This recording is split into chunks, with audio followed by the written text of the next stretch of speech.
Hi, this is Fred Zeglin. I wanted to tell you about a book I did for Gun Digest a while back, P.O. Ackley, America's Gunsmith.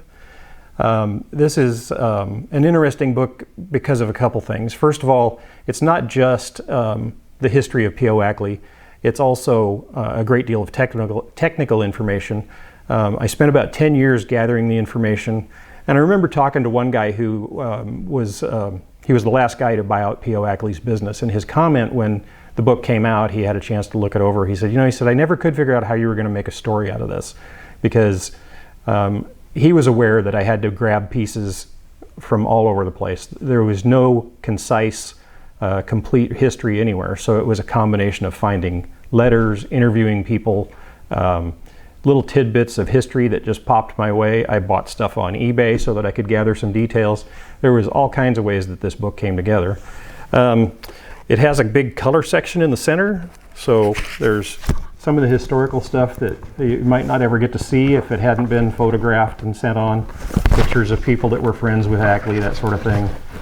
Old price lists. Anything you can imagine that had to do with his history. Towards the back, there's a whole bunch of reloading data on the cartridges that he designed and laid claim to. There was a lot more cartridges that P.O. Ackley was involved with than what most people know. So there's a pretty complete list in the back of the book, and it's well over 100 cartridges. So a guy who really had a huge effect on the gun industry in the 1960s and 70s. He had a very long career, passed away in 1989.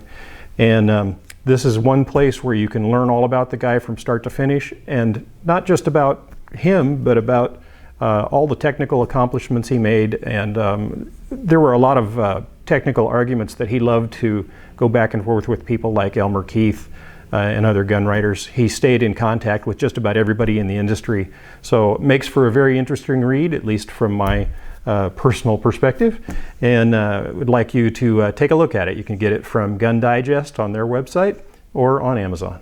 Thank you very much.